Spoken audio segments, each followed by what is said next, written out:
Hi, I'm Seth MacFarlane from Family Guy, and I have the privilege of being up here at the magical kingdom of George Lucas, talking to the man himself. Thank you so much.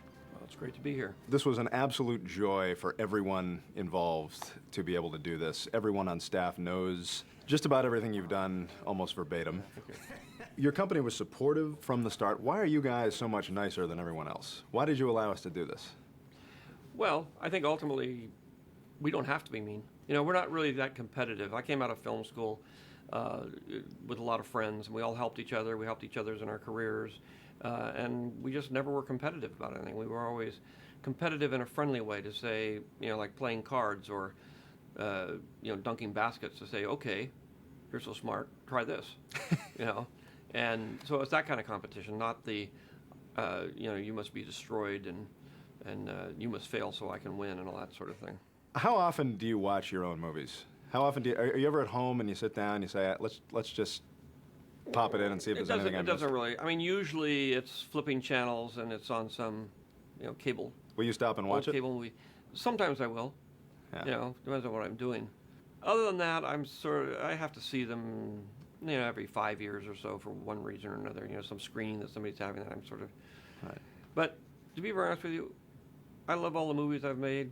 I love watching them. I've never grown tired of them, and thank goodness for that, because we call that the true curse of filmmaking, which is if you make movies, you're going to have to, whatever movie you make, you're going to have to watch it about 100 times. Yeah. And sometimes that's the worst punishment of all.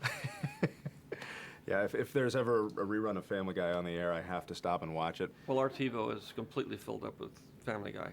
Oh, good. We've got everything, I think every episode TiVo. We don't pay, you know, we don't buy those DVDs and things. We actually TiVo it and just, you know, run it every night. George Lucas has a TiVo full of Family Guy, although he's never bought a DVD. All right.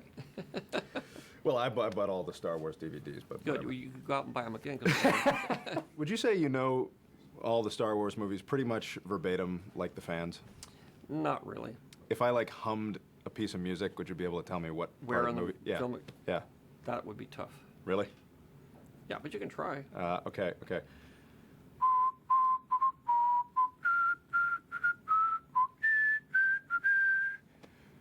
I recognize it, but I don't know where it goes. That's Cloud City. You're right. Very good. Okay, how about this? Ba-rum, ba-rum-pum, ba-rum, tsh, ba-rum-pum, ba-rum. That's the big throne room at the end where they get the medals. No? Ba-rum, ba-rum-pum. All right, you know what? What is it? That's the beginning of the snow battle in Empire Strikes Back. Oh, all right. That's good. I think that you know was what? Performance. Yeah. I don't think it had anything to do with the music. God, I haven't heard it played that way before. just from the throat. Well, that's good, because that tells me that you have other interests that you. Yes, What do you do? I move on to other things. Yeah. Well, now I'm doing the Clone Wars animated TV series. I've always wanted. I love television. I've had a great time in television, and I love animation. I've been doing animation for years, and it's combining those two things into something, and then being able to tell the story of the Clone Wars, which is sort of the missing link in the features of what actually happened during the Clone Wars, and explore new characters and have more fun, and do it in the style of sort of Episode 4 without the uber reality of the drama of the Skywalker family. I know when people ask me what I do when I'm not working, because I'm sure you work much more than I do, but even so, I feel like it's 7 days a week, and I have no answer. What do you do to have fun? What do you do in your downtime? Basically, I have 3 kids. That's basically whatever downtime I have. Yeah. And I've raised them by myself. The youngest one is now 14. The oldest one's 26. So I've been doing it for a long time. Mm. And I actually, you know, stopped directing when my daughter was born, and it was basically retired for 15 years to raise my kids. In the end, whatever free time I have, that's what I do. I go to the movies.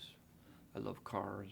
For a lot of us, Star Wars is sort of the definitive movie of our childhood and of our adulthood. If we're asked, you know, what's the greatest movie of all time, most of us will knee-jerk, Star Wars.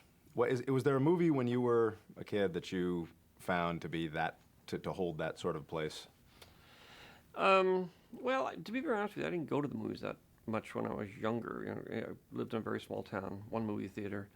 You mostly went, to chase girls or go on a date or something. So you didn't pay much attention to the movies. But the movies I remember are, Bridge on the River Kwai, Dr. Strangelove. Those are two of them that stick out on my Hard Day's Night. I remember reading a quote from you at one point that when you were asked why you chose to make this movie, you said, I've always wanted to see a movie like this, and no one's ever made it. And I figured if somebody did, then and did it well, everyone would try to copy it, and then I could sit back and relax and watch the copies. That's basically what I do in those situations. It's not really about the copy part, but mostly it's that I come up with an idea for a movie and I just want to see it. And in the worst possible situations, I've had to make it myself. In the best of all possible situations, I've gotten Steven Spielberg to make it. So, but ultimately it's to enjoy the movie. And I think for all of my friends who are successful, all the same age, all went to school together, all had fun, the secret ingredient, which everybody's like, why are you guys so successful? We all love movies. We aren't doing it to get rich. We never thought we were ever going to get rich or be successful, or anybody would even like it.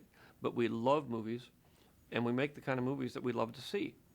Say, oh, I'd like to see that. And we have the advantage of being able to actually make the movie. And say, okay, well, it's not coming out, so let's just make it. Then we'll bring it out. And so that's really the fun of it. Now, you mentioned THX 1138, which ends with a man alone in an apocalyptic sunset. And in Star Wars, we have that, of course, very, very memorable scene of Luke staring out at the two suns. Is there a significance, an artistic significance to that? I guess the easiest way to say it is the sun represents being outside the box. Mm-hmm.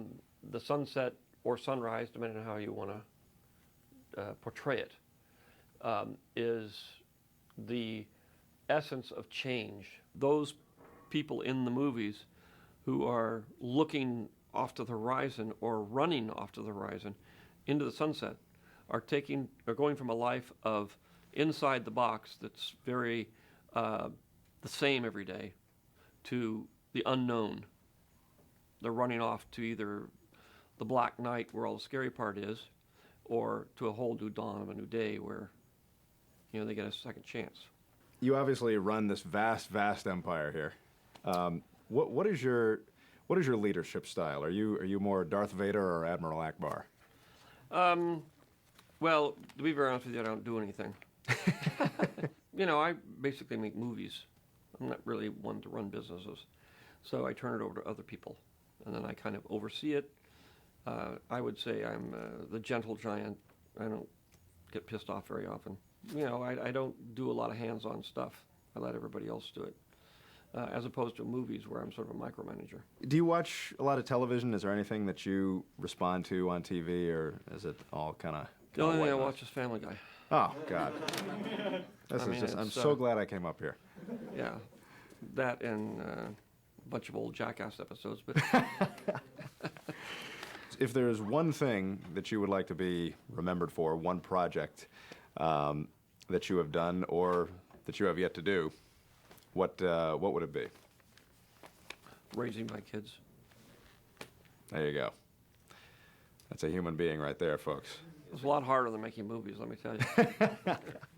Life begins at 40 because, you're either dead and you're on to a different life, or you're so burned out you can't think about what you've been doing and you sort of wander into a whole other vocation. You're going to be a traffic guard at some school or something.